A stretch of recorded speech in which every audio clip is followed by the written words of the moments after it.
Assalamualaikum warahmatullahi wabarakatuh. Baiklah, pada kali ini kami akan menyampaikan materi tentang audit internal pada bab 6 mata kuliah Manajemen Strategik. Perkenalkan, kami dari kelompok 6 beranggotakan saya sendiri, Erpendi dengan NPM 1711011137 dan Ilham Waika Salinjaman dengan NPM 1711011134. Kita masuk pada pembahasan. Yang pertama ada sifat audit internal. Semua organisasi memiliki kekuatan dan kelemahan dalam area fungsional bisnis. Kekuatan atau kelemahan internal ditambah dengan peluang ancaman eksternal dan pernyataan misi yang jelas memberi landasan untuk menetapkan tujuan dan strategi. Tujuan dan strategi ditetapkan dengan tujuan untuk mendayagunakan kekuatan serta mengatasi kelemahan internal. Pandangan berbasis sumber daya. Pendekatan pandangan berbasis sumber daya terhadap keunggulan kompetitif meyakini bahwa sumber daya internal lebih penting bagi perusahaan daripada berbagai faktor eksternal dalam upaya untuk meraih serta mempertahankan keunggulan kompetitif. Kinerja organisasional akan sangat ditentukan oleh beragam sumber daya internal yang dapat dikelompokkan ke dalam 3 kategori luas, yaitu sumber daya fisik, sumber daya manusia, dan sumber daya organisasional. Agar bernilai, suatu sumber daya hendaknya apakah langka, sulit untuk ditiru, tidak dapat dengan mudah dicairkan penggantinya. Karakteristik sumber daya itu disebut indikator-indikator empiris yang memampukan sebuah perusahaan untuk menerapkan strategi yang meningkatkan efisiensi dan keefektifan dan membawanya pada keunggulan kompetitif yang berkesinambungan. Selanjutnya, mengintegrasikan strategi dan budaya. Proses manajemen strategi sebagian besar terjadi di dalam suatu budaya organisasi tertentu. Budaya sebuah organisasi harus mendukung komitmen kolektif anggota-anggotanya pada suatu tujuan bersama. Budaya organisasi mempengaruhi keputusan-keputusan bisnis dan harus dievaluasi selama audit manajemen strategis internal.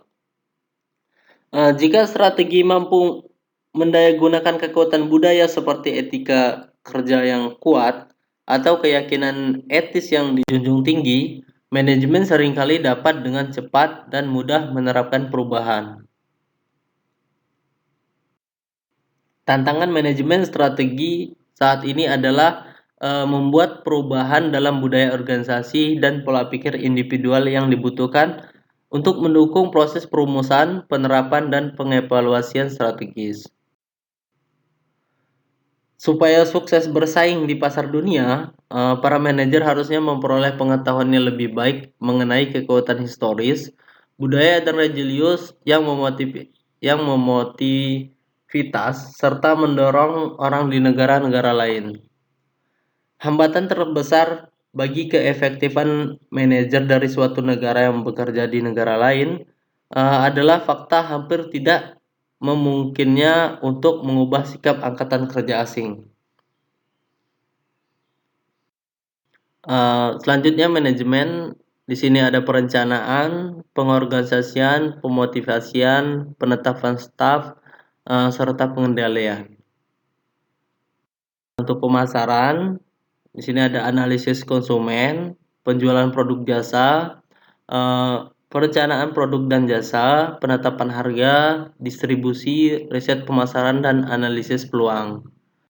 Untuk keuangan atau akuntansinya, fungsi keuangan atau akuntansi, menurut James Penhorny, fungsi keuangan akuntansi terdiri dari 3 keputusan. Yang pertama, keputusan investasi, yang kedua keputusan pembiayaan, yang ketiga keputusan dividen. Jenis-jenis rasio keuangan pasar. Rasio keuangan utama dapat dikelompokkan menjadi 5 jenis, yaitu rasio likuidasi, yang kedua ada rasio pungkit, yang ketiga ada rasio aktivitas, yang keempat ada rasio profitabilitas, yang terakhir ada rasio pertumbuhan. Produksi atau operasi. Fungsi produksi atau operasi suatu bisnis mencakup semua aktivitas yang mengubah input menjadi barang atau jasa. Manajemen produksi atau operasi terdiri dari 5 fungsi atau area keputusan, yaitu yang pertama proses, yang kedua kapasitas, yang ketiga persediaan, yang keempat angkatan kerja, dan yang terakhir adalah kualitas. Nah, penelitian dan pengembangan. Area operasi internal kelima yang harus dicermati kekuatan dan kelemahannya adalah penelitian dan pengembangan atau leadbank. Banyak perusahaan tidak memiliki divisi leadbank, tetapi banyak perusahaan lain bergantung pada aktivitas leadbank yang berhasil untuk ditetapkan bertahan. Organisasi berinvestasi pada leadbank yaitu karena percaya bahwa investasi semacam ini akan menghasilkan produk atau jasa yang superior dan memberi mereka keunggulan kompetitif. Leadbank internal dan eksternal. 4 pendekatan untuk menentukan alokasi anggaran leadbank yang lazim digunakan adalah yang pertama pembiayaan sebanyak mungkin proposal proyek. Yang kedua penggunaan metode persentase penjualan. Yang ketiga penganggaran yang kurang lebih sama dengan apa yang dikeluarkan pesaing untuk leadbank. Atau yang terakhir penentuan berapa banyak produk baru yang berhasil yang dibutuhkan untuk memperkirakan investasi leadbank yang diperlukan. Leadbank dalam organisasi memiliki 2 bentuk dasar, yaitu leadbank internal, di mana sebuah organisasi menjalankan departemen leadbanknya sendiri. Leadbank kontrak, yaitu di mana perusahaan merekrut para peneliti independen atau lembaga independen untuk mengembangkan produk-produk tertentu. Nah, sistem informasi manajemen. Tujuan sistem informasi manajemen itu adalah meningkatkan kinerja sebuah bisnis dengan cara meningkatkan kualitas keputusan manajerial. Dengan demikian, sistem informasi manajemen yang efektif mengumpulkan, mengodekan, menyimpan, menyintesis, dan menyajikan informasi sedemikian rupa sehingga mampu menjawab berbagai pertanyaan operasi dan strategi. Manfaat dari sistem informasi yang efektif meliputi pemahaman yang lebih baik mengenai fungsi-fungsi bisnis, komunikasi yang lebih bagus, pengambilan keputusan lebih berdasar, analisis persoalan yang lebih baik, dan pengendalian yang lebih efektif. Sistem informasi yang efektif adalah seperti sebuah perpustakaan yang mengumpulkan, mengelompokkan, dan mengisi data untuk digunakan oleh para manajer perusahaan. Sistem informasi adalah sebuah sumber daya strategis yang penting yang memonitor beragam isu tren internal dan eksternal, mengidentifikasi ancaman-ancaman kompetitif, dan membantu dalam penerapan, pengevaluasian, dan pengendalian strategi. Nah, sebuah produk peranti lunak perencanaan strategis yang sesuai, yang sederhana namun efektif untuk mengembangkan strategi organisasi adalah Checkmate. Nah, Checkmate ini menggabungkan teknik-teknik penggunaan strategis yang paling modern.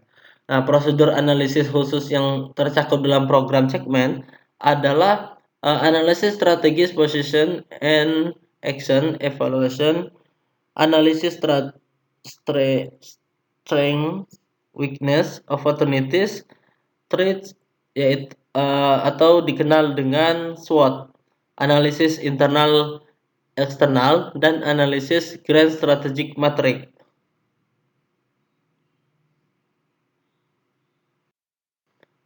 Berikutnya analisis rantai nilai.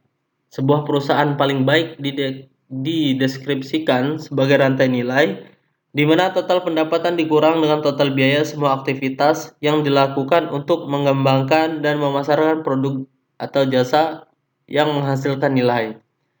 analisis rantai nilai mengacu pada proses yang perusahaan menentukan biaya yang terkait dengan aktivitas organisasional dari pembelian bahan mentah sampai produksi dan pemasaran produk tersebut. Nah, VCA bertujuan untuk mengidentifikasi di mana keunggulan dan kelemahan biaya rendah yang ada di sepanjang rantai nilai mulai dari bahan mentah sampai aktivitas layanan konsumen. Penentuan tolak ukur adalah alat analisis yang digunakan untuk menentukan apakah aktivitas-aktivitas rantai nilai sebuah perusahaan kompetitif bila dibandingkan dengan pesaing. Maka kondusif untuk memenangkan pangsa pasar. Nah, bagian tersulit dari tolak ukur adalah cara untuk memperoleh akses ke dalam aktivitas rantai nilai perusahaan-perusahaan lain yang terkait dengan isu biaya. Matrik evaluasi faktor internal. Nah, langkah terakhir dalam melaksanakan audit manajemen strategis internal adalah menyusun matrik evaluasi faktor internal. Alat permasalahan strategis ini meringkas dan mengevaluasi kekuatan dan kelemahan utama dalam area-area fungsional bisnis dan juga menjadi landasan untuk mengidentifikasi serta mengevaluasi hubungan di antara area tersebut. Evaluasi faktor internal dapat dikembangkan dalam 5 langkah, yaitu yang pertama buat daftar faktor-faktor internal utama sebagaimana yang disebutkan dalam proses audit internal, dan yang kedua berilah pada setiap faktor tersebut bobot yang berkisar dari 0,0 sampai 0,1. Yang ketiga, berilah peringkat 1 sampai 4 pada setiap faktor untuk mengidentifikasikan apakah faktor tersebut sangat lemah, kuat, atau sangat kuat. Yang keempat, kalikan bobot setiap faktor dengan peringkatnya untuk menentukan skor bobot yang paling bagi masing-masing variabel. Nah, dan yang terakhir, jumlahkan skor bobot masing-masing variabel untuk memperoleh skor bobot total organisasi. Nah, jadi mungkin itu saja yang dapat kami sampaikan, kurang dan lebihnya kami mohon maaf. Saya akhiri. Wassalamualaikum warahmatullahi wabarakatuh.